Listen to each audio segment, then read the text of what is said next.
আসসালামু আলাইকুম সম্মানিত দর্শক শ্রোতা, আশা করি সকলে ভালো আছেন। দেশ ও প্রবাস থেকে যে সকল ভাইরা দেখছেন তাদেরকে অসংখ্য ধন্যবাদ। তো ভিডিওতে যে বাড়িটির নির্মাণ আপনারা দেখতে পাচ্ছেন, বাড়িটার ফাউন্ডেশন থেকে যতটুকু কাজ আপনারা দেখছেন এতটুকু কাজ করার জন্য খরচ হয়েছে 14,50,000 টাকা। এটি হচ্ছে 16 কলাম দিয়ে 4 রুম বিশিষ্ট 2 ইউনিটের একটি একতলা বাড়ির ডিজাইন। বাড়িটা করার জন্য আমাদের দৈর্ঘ্যের দিকে জায়গার প্রয়োজন লেগেছে 33 ফিট, প্রস্থের দিকে জায়গা লেগেছে 30 ফিট। যদি এর আমরা স্কোয়ার ফিটে হিসাব করি তাহলে আসে 990 স্কোয়ার ফিট, শতকে হিসাব করলে আসে 2 শতক 27 পয়েন্ট। খুবই অল্প জায়গার ভিতরে অসাধারণ মানের 4 বেডরুমের একটি ড্রয়িং প্ল্যান আপনারা দেখবেন। তো ভিডিওটি কন্টিনিউ করতে থাকেন, তাহলে এই বাড়িটির ড্রয়িং প্ল্যানটা দেখলে অবশ্যই সুন্দরভাবে উপলব্ধি করতে পারবেন যে কতটুকু জায়গার উপরে এবং কিভাবে এই বাড়িটির ড্রয়িং প্ল্যানটি সাজানো হয়েছে। তো চলেন আমরা ভিতরে প্রবেশ করে দেখব যে আসলে এই সুন্দর আরামদায়ক এই বাড়িটার ভিতরে কেমনভাবে ফ্লোর প্ল্যানটি আমাদের সাজানো হয়েছে। তো এটি হচ্ছে ফাউন্ডেশন করা হয়েছে এমনইভাবে, বাড়িটার ফাউন্ডেশন করা হয়েছে এমনইভাবে যে আমরা একতলা বাড়ি করেছি, 2 তলা করার উপযোগী করেই কিন্তু একতলা বাড়ি কমপ্লিট আমাদের করা হয়েছে। তো এই যে বাড়িটা আসলে 16টা কলাম দিয়ে করা হয়েছে। এটা হচ্ছে আমাদের সিঁড়ি এবং সিঁড়ির নিচেই করা হয়েছে মেন গেট। আর এই মেন গেট পার হয়ে আমরা সর্বপ্রথমে পাবো হচ্ছে ড্রয়িং এবং ডাইনিং। তো এই যে বাড়িটা আমরা আসলেই আরসিসি ফাউন্ডেশন দিয়ে বাড়িটা নির্মাণ করি, কিন্তু আমরা চিন্তা করি না যে একটা ভালো কন্ট্রাক্টর দিয়ে আমরা বাড়িটা নির্মাণ করব। এরকম চিন্তা অনেকেই করেন না, সেই কারণেই কিন্তু আমাদের এই বাড়িটা নির্মাণ করায় ব্যাপক আকারের ভুলটা রয়ে যায় আমাদের বাড়িটাতে।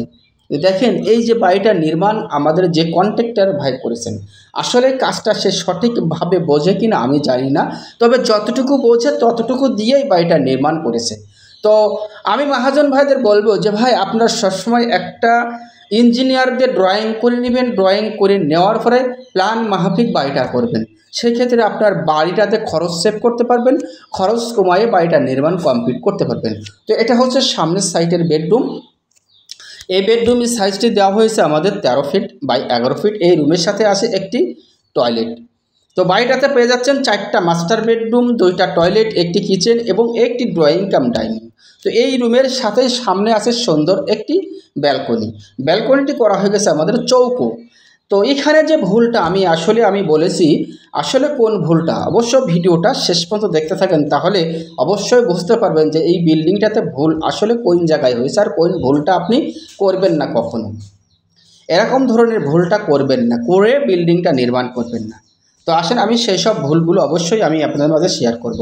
দর্শক বন্ধু, এইটা হচ্ছে আরেকটা টয়লেট। টয়লেট মূলত 2 জায়গায় দেওয়া হয়েছে।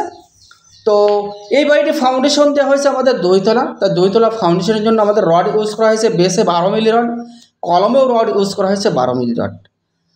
এই যে কলমের রড আমরা ইউজ করেছি 12 মিলি রড, এখানে 12 মিলি রড ইউজ করা হয়েছে 4 পিস করে।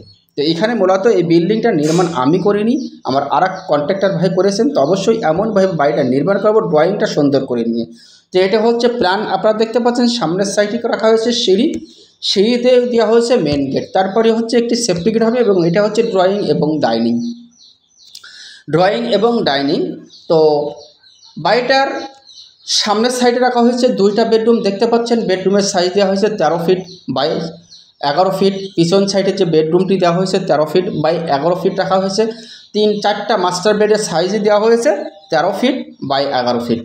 তো এই যে বাড়িটা নির্মাণ করার জন্য আসলে আমাদের খুবই অল্প জায়গার ভিতরে সুন্দর মানের এই ড্রয়িং প্ল্যানটি আপনারা দেখছেন। এটা হচ্ছে টয়লেট 2টা দেওয়া হয়েছে, এটা হচ্ছে কিচেন, এটা হচ্ছে ড্রয়িং এবং ডাইনিং। তো বাড়িটা করার জন্য আমাদের দৈর্ঘ্যের দিকে জায়গা লেগেছে 33 ফিট, প্রস্থের দিকে জায়গা লেগেছে 30 ফিট। যদি এর আমরা দৈর্ঘ্য প্রস্থ হিসাব করি তাহলে আসে 33 এবং